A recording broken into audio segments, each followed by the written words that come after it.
والعاقبة للمتقين والصلاة والسلام على سيد المرسلين وعلى آله وأصحابه أجمعين. أما بعد فأعوذ بالله من الشيطان الرجيم. بسم الله الرحمن الرحيم.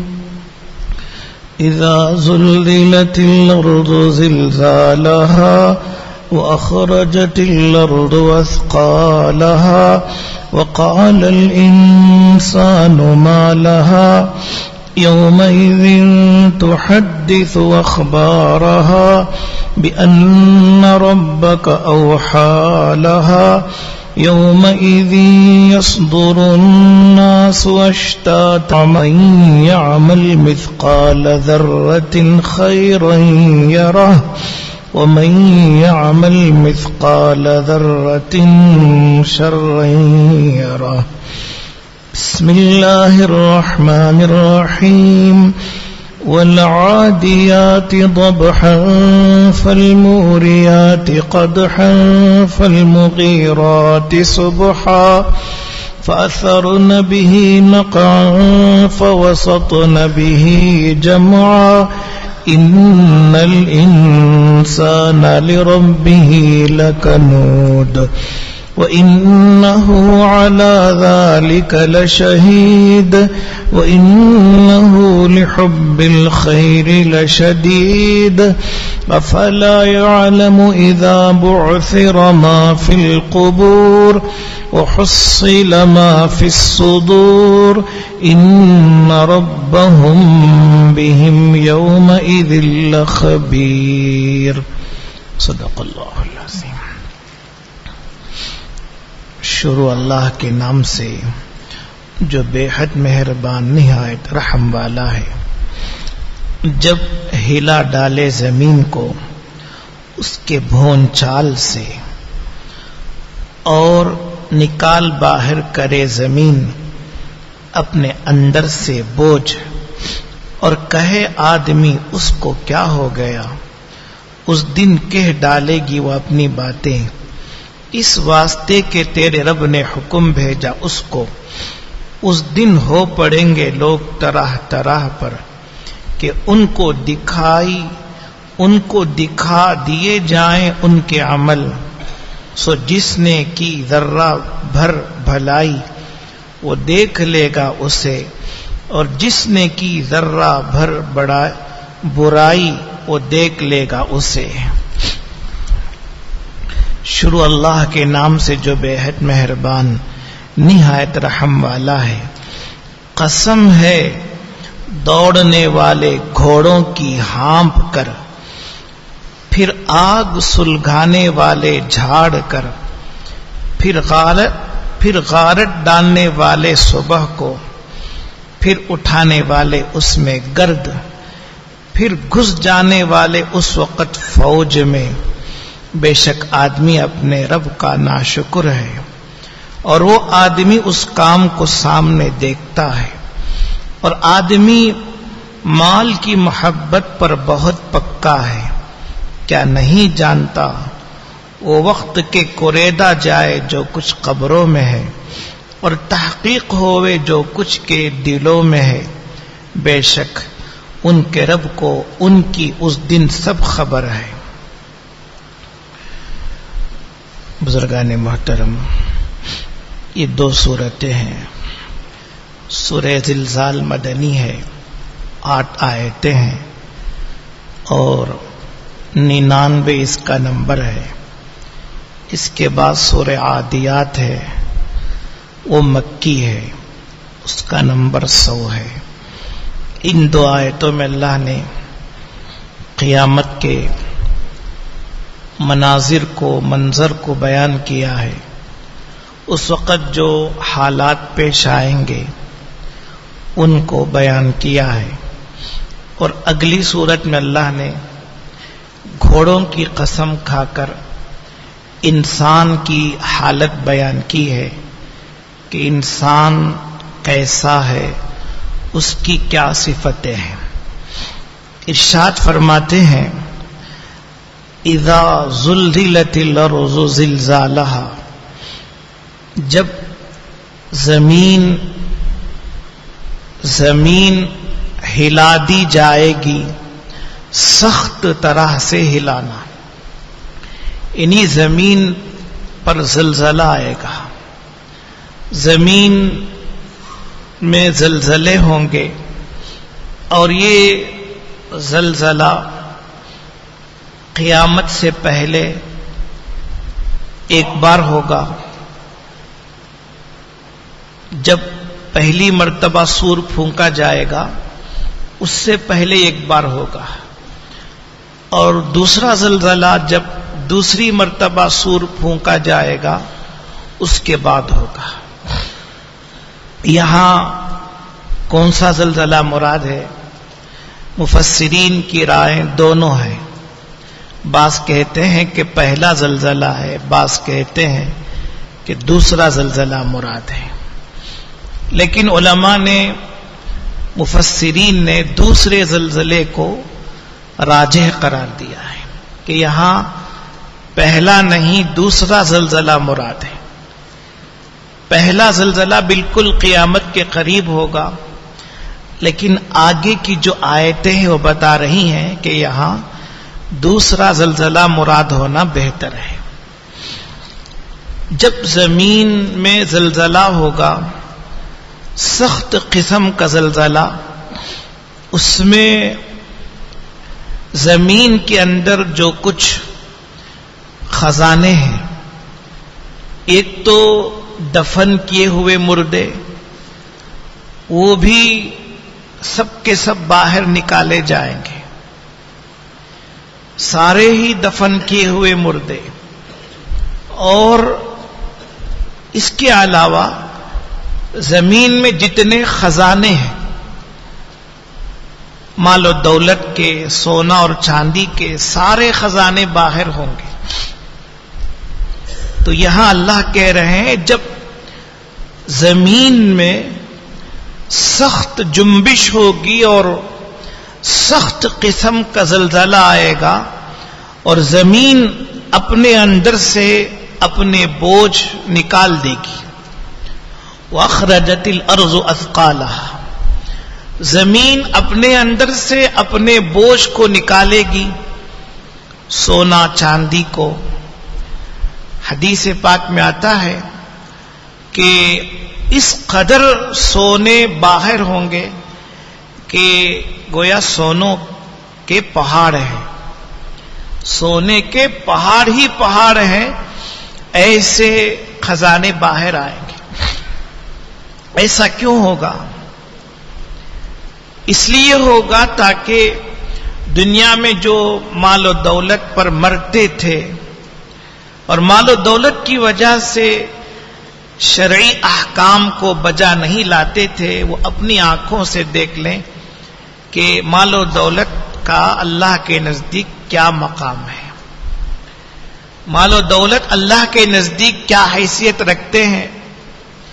اسی وجہ سے حدیث پاک میں آتا ہے جب زمین اپنے خزانے باہر اگل دے گی اور سونے کے پہاڑ ہوں گے، تو ایک شخص آئے گا اور افسوس کرے گا، کیا اسی مال کے لیے میں نے فلاں کو قتل کیا تھا، کیا اسی مال کے لیے میں نے فلاں شخص کو قتل کیا، کیسی بڑی بیوقوفی ہوئی، میں نے کتنا بڑا جرم کیا، یہ کہہ کر چلا جائے گا، مال کو ہاتھ نہیں لگائے گا۔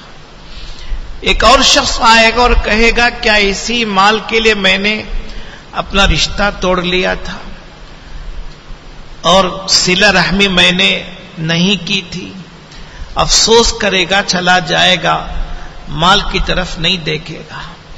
تیسرا شخص آئے گا اور کہے گا، وہ چور ہوگا، اس کا ہاتھ کاٹ دیا ہوا ہوگا، کہے گا، ہائے افسوس، کیا میں نے اسی مال کے لیے اپنا ہاتھ کٹوایا، یہ کہہ کر چلا جائے گا، مال میں سے کچھ نہیں لے گا۔ تو مال بے حیثیت ہے، اس دن سب کے سامنے یہ بات کھل کر آئے گی، اس کو ظاہر کریں گے اللہ تبارک و تعالی. اذا زلزلت الارض زلزالها، جب زمین کو سخت قسم کا زلزلہ آئے گا اور زمین اپنا بوجھ اپنے اندر سے نکال باہر کرے گی. وقال الانسان ما لها، اور انسان کہے گا اس کو کیا ہو گیا ہے، کیوں اپنے خزانے نکال باہر کر رہی ہے، مردوں کو کیوں باہر نکال رہی ہے، اس کو ایسا زلزلہ کیوں ہو گیا ہے، کیا ہو گیا ہے. تعجب سے کہے گا، یہاں انسان سے مراد کافر انسان. وقال الانسان ما لها، اور انسان کہے گا کہ اس کو کیا ہو گیا ہے. یومئذ تحدث اخبارها، جس دن زمین اپنے خبریں بیان کرے گی، اچھی بری باتیں بیان کرے گی. حدیث میں آتا ہے کہ اچھے اعمال ہوئے ہوں تو زمین گواہی دے گی کہ فلاں نے اچھے اعمال کیے، برے اعمال اگر ہوئے ہوں تو گواہی دے گی فلاں نے میرے اوپر برائی کی، برے عمل کیے. علماء نے لکھا ہے کہ کل گواہ 4 ہوں گے، ایک زمین، ایک اپنے اعضاء. الیوم نختم علی افواہہم وتکلمنا ایدیہم وتشہد ارجلہم بما کانوا یکسبون. بہت بڑی گواہ زمین ہوگی. خود اپنے اعضاء انسان کے خلاف گواہی دیں گے. انسان اچھا تھا تو اس کے حق میں گواہی دیں گے. اور تیسرے گواہ فرشتے ہوں گے. اور چوتھا گواہ اعمال نامہ ہے. یہ 4 گواہ ہوں گے. ان چاروں کو بطور گواہی اللہ پیش کریں گے. ایک تو خود ان کا اعمال نامہ ہے، اور مستقل جو فرشتے لگے رہتے ہیں وہ بھی گواہ بنیں گے. یہ 4 گواہ ہوں گے، اور فیصلہ کرنے والے اللہ خود ایک گواہ ہوں گے. اللہ نے دوسری جگہوں میں یہ بات کہی ہے کہ اللہ اعلم بما کانوا عاملین. اللہ تعالی خوب جانتے ہیں ان کے عمل کو. قرآن میں کئی جگہوں میں یہ مضمون آیا ہے. وقال الانسان ما لها یومئذ تحدث اخبارها، اس دن زمین اپنی باتیں کہہ ڈالے گی. بأن ربک وحالها، اس واسطے کہ اس کو اس کے پروردگار نے حکم دیا ہے. جب پروردگار کا حکم ہوگا تو زمین جو کچھ اس کے اوپر ہوا ہے اس کو ظاہر کرے گی. بأن ربک وحالها، اسی لیے ایک حدیث میں آتا ہے ایک شخص اللہ سے کہے گا کہ میں باہر کے کسی بھی گواہ کو تسلیم نہیں کروں گا، مجھے باہر کا کوئی گواہ تسلیم نہیں ہے، پھر میں جو کچھ آپ کہیں گے اس کو مان جاؤں گا. اللہ کہیں گے ٹھیک ہے، ہم تیرے حق میں باہر کی گواہی نہیں لائیں گے. اب وہ سوچے گا کہ میرے خلاف جب باہر والے گواہی نہیں دیں گے تو اندر کون ہے جو گواہی دے گا. اتنے میں اس کے منہ پر مہر لگا دی جائے گی اور اس کا منہ بند کر دیا جائے گا. اس کے اعضاء بولنا شروع کریں گے. خود اس کے اعضاء، اس کے ہاتھ پیر ران ایک ایک چیز بولنا شروع کرے گی. تو وہ بے بس ہوگا، ساری چیزیں اس کے خلاف گواہی دیں گی. جب گواہی کا کام ہو جائے گا، گواہی دے دیں گے، تو وہ اپنے اعضاء پر بہت ناراض ہوگا. تمہارے لیے میں نے یہ سب کیا تھا، تم نے آج میرا بیڑا غرق کر دیا، مجھے پھانس دیا، تم نے یہ کام کیوں کیا؟ تو جواب دیں گے انطقنا اللہ الذی انطق کل شیء، جس نے زبان دی ہے، گویائی دی ہے، اسی نے آج ہم سے کہلوایا ہے، اسی نے ہم سے کہلوایا ہے. تو یہ بات ہے بأن ربک وحالها، جیسے اعضاء گواہی دیں گے، زمین بھی کہے گی میرے پروردگار کا حکم ہو گیا اس لیے مجھے کہنا ضروری ہے. اب پروردگار کا حکم ہونے کے بعد میں اپنی باتیں چھپا نہیں سکتی. یومئذ یصدر الناس اشتاتا لیروا اعمالہم، اس دن لوگ مختلف جماعتوں میں ہو جائیں گے، مختلف گروہوں میں لوگوں کی جماعتیں ہوں گی.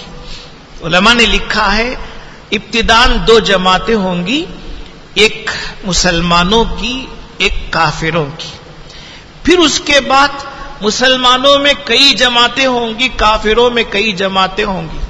مسلمانوں میں نمازیوں کی، روزے داروں کی، حج کرنے والوں کی، جس کے اندر جو عمل نیک عمل زیادہ ہوگا، دوسرے اعمال بھی ضروری ہیں، ان اعمال میں جس کے اوپر جس عمل کا غلبہ ہوگا اس کو اس جماعت میں شامل کیا جائے گا. پھر گنہگاروں کی الگ جماعت ہوگی، شرابیوں کی الگ، زانیوں کی الگ، چوروں کی الگ، ڈاکوؤں کی الگ، الگ الگ جماعتیں ہوگی. اور ادھر کافروں میں بھی الگ الگ جماعتیں ہوں گی. اللہ نے دوسری جگہ اس کو واضح کیا ہے وَسِيقَ الَّذِينَ اتَّقَوْا رَبَّهُمْ إِلَى الْجَنَّةِ زُمَرًا، کہ متقی لوگوں کو مختلف جماعتوں میں جنت میں بھیجا جائے گا. وَسِيقَ الَّذِينَ كَفَرُوا إِلَى جَهَنَّمَ زُمَرًا، اور کافروں کو بھی مختلف جماعتوں میں، مختلف گروہوں میں تقسیم کر کے الگ الگ گروہ بنا کر جہنم میں بھیجا جائے گا. تو ابتداً 2 جماعتیں ہوں گی، پھر ہر جماعت کی کئی شاخیں ہوں گی، کئی شاخیں ہو کر جنت والوں کی الگ ہو جائے گی، جہنم کی الگ ہو جائے گی. تو یہاں مختصر بیان کر رہے ہیں یومئذ یصدر الناس اشتاتا لیروا اعمالہم، تاکہ وہ اپنے اعمال دیکھ لیں. مختلف جماعتیں ہو جائیں گی کہ اچھے ہیں تو اچھے اعمال خود دیکھ لیں، برے ہیں تو برے اعمال خود دیکھ لیں، ان کو دکھا دیے جائیں گے. پھر فَمَن يَعْمَلْ مِثْقَالَ ذَرَّةٍ خَيْرٍ يَرَهُ، سو جو شخص ذرہ برابر اگر اس نے نیکی کی ہوگی تو وہ اس کو دیکھ لے گا، اور جو کوئی ذرہ بھر برائی کی ہے تو وہ اس کو دیکھ لے گا. یہ ہے فَمَن يَعْمَلْ. ذرہ کسے کہتے ہیں؟ علماء نے اس کے 2 مطلب لکھے ہیں. ایک تو نہایت چھوٹی چونٹی، بہت چھوٹی سی چونٹی، اس کو ذرہ کہتے ہیں. اور دوسری تفسیر ہے کہ جب دھوپ کی شعاع سوراخ سے اندر آتی ہے تو جب ہم اس کو غور سے دیکھتے ہیں، اس میں پھونک مارتے ہیں تو وہ ہوا، وہ روشنی بکھرتی ہے تو اس میں بہت معمولی سی چیزیں نظر آتی ہیں، اس کو ذرہ کہتے ہیں. تو اس قدر چھوٹی چھوٹی باتیں خیر کی ہو تو لکھی ہوئی ہوں گی، شر کی ہو تو بھی لکھی ہوئی ہوں گی، ہر ایک کو وہ پائے گا. فَمَن يَعْمَلْ مِثْقَالَ ذَرَّةٍ خَيْرٍ يَرَهُ.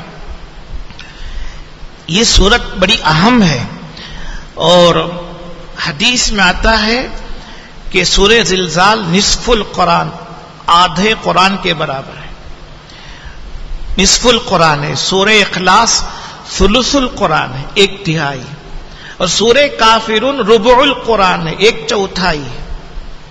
تو یہ بہت اہمیت والی، اور اس صورت میں بھی یہ آیتیں بہت جامع ہیں. اللہ کے نبی علیہ السلام نے فرمایا الفاظ الجامعہ، نہایت جامع آیت ہے. اللہ نے اس آیت میں سب کچھ بیان کر دیا ہے.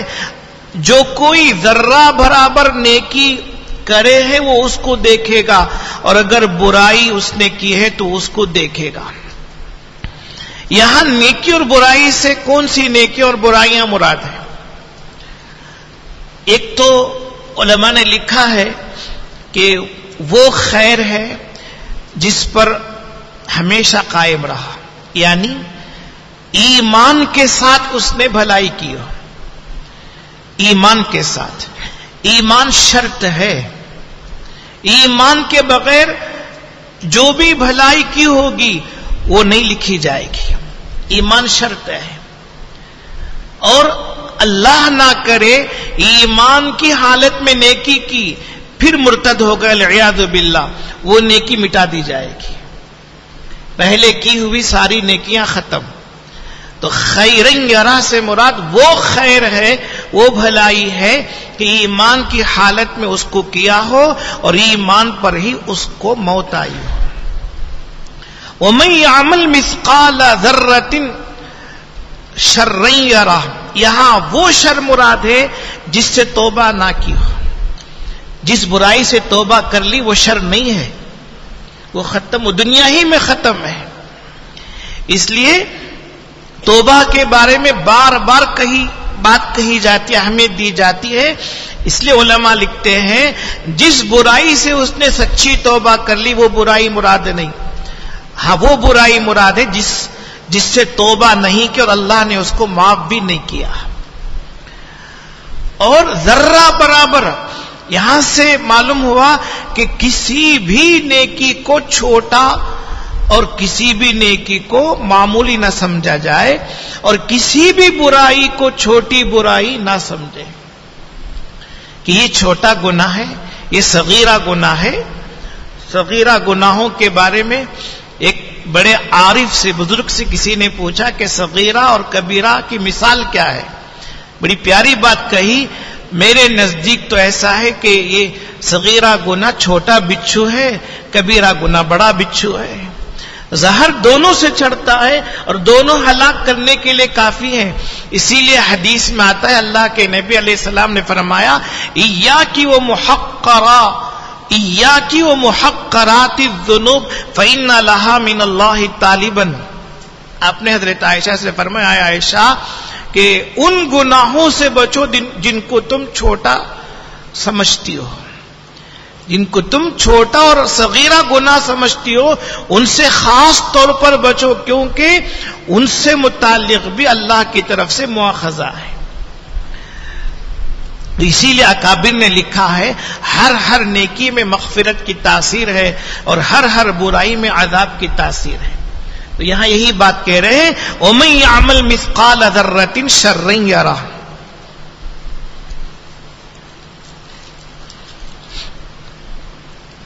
اللہ تعالیٰ فرماتے ہیں وَالْعَادِيَاتِ ضَبْحًا فَالْمُورِيَاتِ قَدْحًا. گھوڑوں کی قسم کھا رہے ہیں اور گھوڑوں سے مراد جنگی گھوڑے، چونکہ عرب حضرات بہت عادی تھے جنگ کے، جنگ سے ان کو ایک لطف ملتا تھا. ایام جاہلیت میں اگر ان کی تاریخ پڑھی جاتی ہے تو جنگ کے لیے وہ منتظر رہے تھے اور گھوڑے پالتے تھے، بہت شاندار گھوڑے رکھتے تھے، خاص طور پر جنگی گھوڑے. والعادیات ضبحا. خلاصہ یہ ہے اللہ تعالیٰ قسم کھا رہے ہیں جب جنگی عام گھوڑے بھی خوب دوڑتے ہیں لیکن جنگی گھوڑے ان کو تو اسی لیے جنگ کے لیے ہی پالا جاتا ہے تو ان کا دوڑنا ہی کچھ اور ہوتا ہے. وہ نہایت تیزی سے دوڑتے ہیں اور جب نہایت تیزی سے دوڑتے ہیں تو ان کے سینے کے اندر سے ایک آواز نکلتی ہے جس کو اردو میں ہانپنا کہتے ہیں. تو ہامتے ہوئے دوڑنے والے، ہامتے ہوئے، وہ ہامتے رہیں گے، دوڑتے رہیں گے، جبکہ انسان جب ہانپنا شروع کرتا ہے تو دوڑنا بند کر لیتا ہے. یہ گھوڑے ہوتے ہیں، ہامتے رہیں گے، دوڑتے رہیں گے. فالموریات قدحا.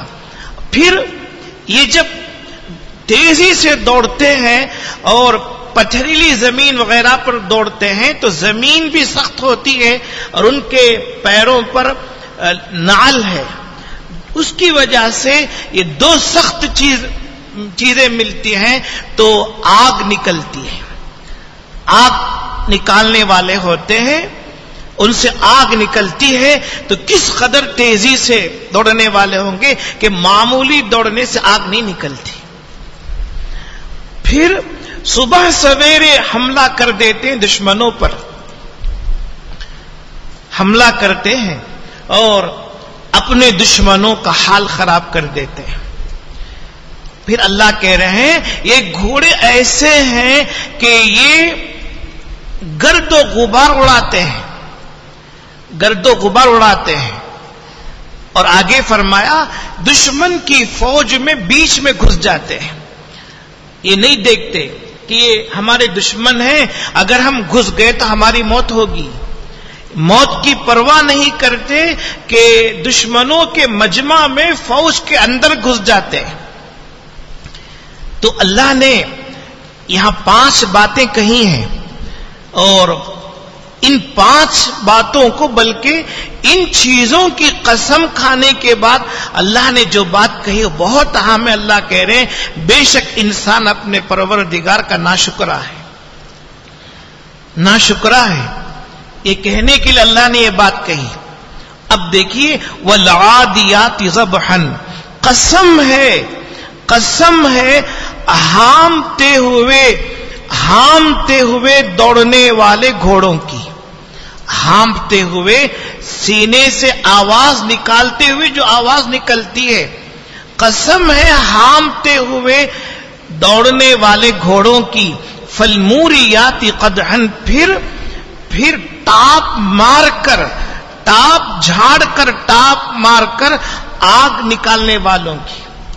ایک تو وہ ہانپ رہے، پھر ٹاپ مار کر کہ ان کے پیر میں بھی نال ہوتی ہے، اور پتھریلی زمین پر جب چلتے ہیں تو آگ نکالنے والے ہوتے ہیں اس قدر تیزی سے. فَالْمُغِيرَاتِ صُبْحًا، پھر صبح سویرے وہ غارت ڈالنے والے ہیں، یعنی حملہ کر دیتے ہیں، شب خون مارتے ہیں. اور شب خون رات میں نہیں مارتے، صبح کو مارتے ہیں. رات میں وہ اپنے دشمنوں کے پاس پہنچ جاتے ہیں، حملہ نہیں کرتے. عربوں کی عادت تھی کہ اپنے جوہر دکھانے کے لیے، وہ اپنی بہادری دکھانے کے لیے رات کا وقت پسند نہیں کرتے تھے کہ رات میں لوگ غافل ہوتے ہیں. جب لوگ بیدار ہوتے ہیں تب اپنا جوہر دکھانا چاہتے ہیں. اس لیے فالمغیرات صبحً، بس وہ غارت ڈالنے والے ہیں، تباہی مچانے والے ہیں صبح کو، صبح کے وقت. فَأَثَّرْنَ بِهِ نَقْعًا، اثارتن اڑانے والے، نقعن گرد اور غبار.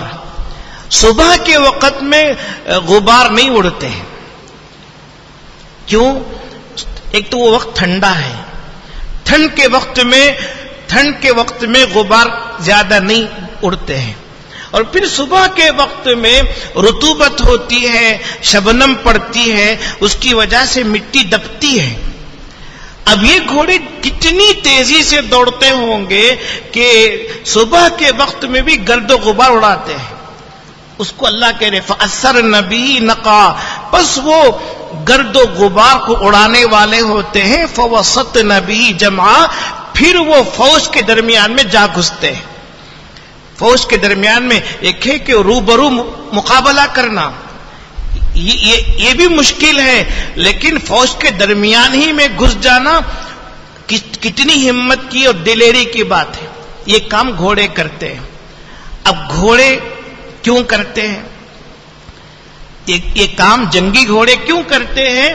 اس لیے کہ اپنے خالق اور مالک کے وفادار ہوتے ہیں. کیوں وفادار ہوتے ہیں؟ صرف وہ چارہ دیتے ہیں ان کو. حالانکہ وہ گھوڑے کو پیدا نہیں کیے ہیں، انہوں نے گھوڑے کو پیدا نہیں کیا، اور چارہ کو بھی انہوں نے پیدا نہیں کیا. چارہ بھی اللہ ہی کا ہے، گھوڑے بھی اللہ کے ہیں، بس واسطہ بنتے ہیں. چند پیسے خرچ کر کے گھوڑے کو کھلاتے ہیں. تو یہ گھوڑے کتنے وفادار ثابت ہوتے ہیں کہ تقریباً ہر گھوڑا کی یہی حالت ہے. ہر گھوڑے کی اس قدر جان کی بازی لگاتے. اسی لیے علماء نے لکھا بہت وفادار جانور ہے گھوڑا، وفادار جانور ہے، اور اپنے مالک کے لیے جان اس کے نزدیک کوئی حیثیت نہیں رکھتی. اور لکھا ہے کہ اس کے کان راڈر ہیں، یعنی 10 میل کے ادھر دشمن ہے تو گھوڑے کو پتا چل جاتا ہے. لیکن معلوم ہو کر بھی گھوڑے پیچھے نہیں ہٹتے، اپنے لوگوں کو لے کر درمیان میں گھس جاتے. ان کو معلوم ہے کہ سب سے پہلے ہمارے لیے خطرہ ہے. تو یہ چارہ دینے کی وجہ سے وہ خالق و مالک کے اتنے وفادار ہیں. اب بھلا انسان کو دیکھو، اللہ نے اس کو پیدا کیا اور اس کو ہزار نعمتوں سے مالا مال کیا کہ انسان ناشکرا بنا ہوا ہے. ان الانسان لربہ لکنوت، یہ گھوڑے کی قسم کھانے میں یہ بات آئی. بلا شبہ انسان اپنے رب کا بہت ناشکرا ہے. یہاں انسان سے مراد انسان کافر ہے، لیکن مفسرین لکھتے ہیں کہ جو مسلمان اپنے اندر کافروں جیسی صفتیں رکھتا ہے وہ بھی مراد ہے. اللہ حفاظت کرے. اب گھوڑے صبح کے وقت میں جبکہ ان کے بھی آرام کا وقت ہوتا ہے، مالک کا اشارہ پا کر صرف اشارے سے وہ تیزی سے دوڑ کر دشمن میں گھستے ہیں. ایک مسلمان ہوتا ہے کہ صبح کی نماز کے لیے بیدار ہونا اس کے لیے مشکل کام ہوتا ہے کہ وہ اپنے نفس کو تسلی دیتے دیتے خود سو جاتا ہے، اور فجر کی نماز کے لیے اٹھنا اس کے لیے بہت بھاری لگتا ہے. یہ اللہ کہہ رہے ہیں ان الانسان لربہ لکنوت، بلا شبہ انسان اپنے پروردگار کا بہت ناشکرا ہے. اللہ ہمیں معاف کرے. وَإِنَّهُ عَلَى ذَلِكَ لَشَهِيدٌ، اور انسان اس بات پر خود گواہ ہے. خود گواہ ہے، باہر سے گواہی لانے کی ضرورت نہیں. اگر اللہ نے عقل سلیم دی ہے جیسا کہ ہر انسان کے پاس ہے، اگر ذرا غور کرے گا تو سمجھ جائے گا کہ مجھے اتنی نعمتیں مل رہی ہیں اور میں اللہ کا کیا شکر ادا کر رہا ہوں. باہر سے گواہی لانے کی ضرورت نہیں، وہ خود اپنے اس کام پر بہت بڑا گواہ ہے. وَإِنَّهُ عَلَى ذَلِكَ لَشَهِيدٌ. ایک بات تو اللہ نے گھوڑوں کی قسم کھا کے اللہ دو باتیں کہہ رہے ہیں. ایک تو انسان اپنے پروردگار کا بہت ناشکرا ہے، اور دوسری بات کہہ رہے ہیں اور انسان اور بلا شبہ وہ مال کی محبت میں بہت پکا ہے. وَإِنَّهُ لِحُبِّ الْخَيْرِ، عرب حضرات مال کو خیر کہتے تھے. قرآن میں بھی ہے ان ترک خیرا الوصیۃ للوالدین والاقربین بالمعروف، کہ اگر مرنے والا خیر چھوڑ جائے، مال چھوڑ جائے. وہ کیوں خیر کہتے تھے؟ وہ سمجھتے تھے کہ مال خیر ہی خیر ہے، مال میں بھلائی ہی بھلائی ہے، مال میں برائی نہیں ہے. حالانکہ ایسا نہیں ہے. یہ مال بے شک خیر ہے، لیکن غلط استعمال کی وجہ سے یہ مال وبال بنتا ہے. مگر عربوں کا خیال تھا کہ مال میں نقصان ہے ہی نہیں، مال شر ہے ہی نہیں، تو اللہ بھی اسی انداز سے بتا رہے ہیں. عرب چونکہ اس کے پہلے مخاطب ہیں تو اللہ تعالیٰ ان کے ذہن کے اعتبار سے کہہ رہے ہیں وَإِنَّهُ لِحُبِّ الْخَيْرِ لَشَدِيدٌ، اور انسان بلا شبہ خیر کی، مال کی محبت میں بہت پکا ہے. لشدید. اسی وجہ سے جب مال کی محبت کا معاملہ آتا ہے تو بہت سے حق کو ضائع کرتا ہے، کئی حقوق ضائع کرتا ہے، قرض کی ادائیگی نہیں کرتا، امانت کھا جاتا ہے، نہ جانے اور کیا کیا کرتا ہے، میراث نہیں دیتا. یہاں اللہ کہہ رہے ہیں مال کی محبت میں بہت سخت ہے، بہت پکا ہے. وَإِنَّهُ، مال کی محبت فی نفسی بری چیز نہیں ہے. علماء نے لکھا ہے ہاں مال کی ایسی محبت آئے کہ دل میں محبت بیٹھ جائے. حرام اور حلال کی تمیز کے بغیر محبت ہے تو واقعتاً برا ہے. حرام و حلال کی کوئی تمیز نہیں تو واقعتاً یہ برائی ہے. حلال اور حرام کی تمیز ہے، حلال مال کماتا ہے، حلال مال جمع کرتا ہے، یہ برائی نہیں، یہ ضرورت ہے. لیکن علماء نے بڑی پیاری بات لکھی ہے، ضرورت کو ضرورت کے درجے میں رکھا جائے، دل میں جگہ نہ دے. کیا مطلب ہے؟ مال آدمی ضرور کمائے اور جمع کر کے بھی رکھے، لیکن کوئی حق سامنے آئے تو اس حق میں وہ اس کو خرچ کرنے والا. کوئی شرعی حق سامنے آ رہا ہے، شرعی حق سامنے آ رہا ہے تو وہ اب مال کی محبت میں گرفتار نہ ہو جائے، شرعی حق ادا کرے. اللہ نے مال دیا ہے، اللہ کا حق سامنے آ رہا ہے. یہ ہے مولانا روم رحمہ اللہ نے بڑی پیاری مثال دی کہ کشتی کے لیے پانی بہت ضروری.